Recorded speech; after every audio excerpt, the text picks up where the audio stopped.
Chapter 15. At the end of every 7 years thou shalt make a release, and this is the manner of the release. Every creditor that lendeth aught unto his neighbor shall release it. He shall not exact it of his neighbor, or of his brother, because it is called the Lord's release.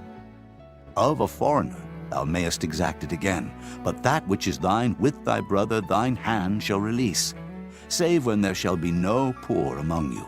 For the Lord shall greatly bless thee in the land which the Lord thy God giveth thee for an inheritance to possess it.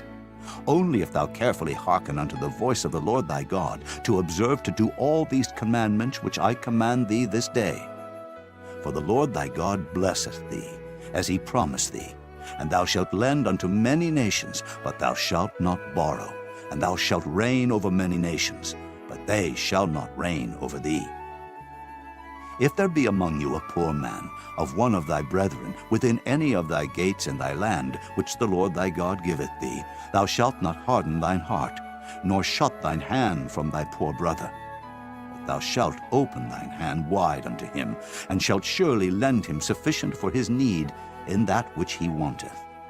Beware that there be not a thought in thy wicked heart, saying, The 7th year, the year of release, is at hand, and thine eye be evil against thy poor brother, and thou givest him naught. And he cry unto the Lord against thee, and it be sin unto thee. Thou shalt surely give him, and thine heart shall not be grieved when thou givest unto him. Because that for this thing the Lord thy God shall bless thee in all thy works, and in all that thou puttest thine hand unto. For the poor shall never cease out of the land.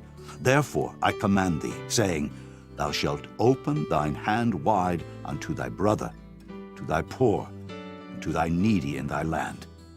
And if thy brother, an Hebrew man or an Hebrew woman, be sold unto thee, and serve thee 6 years, that in the 7th year thou shalt let him go free from thee. And when thou sendest him out free from thee, thou shalt not let him go away empty. Thou shalt furnish him liberally out of thy flock, and out of thy floor, out of thy winepress. Of that wherewith the Lord thy God hath blessed thee, thou shalt give unto him. And thou shalt remember that thou wast a bondman in the land of Egypt, and the Lord thy God redeemed thee. Therefore I command thee this thing today. And it shall be, if he say unto thee, I will not go away from thee, because he loveth thee in thine house, because he is well with thee, then thou shalt take an awl, and thrust it through his ear unto the door, and he shall be thy servant forever. And also unto thy maidservant thou shalt do likewise. It shall not seem hard unto thee, when thou sendest him away free from thee. For he hath been worth a double hired servant to thee, in serving thee 6 years, and the Lord thy God shall bless thee in all that thou doest.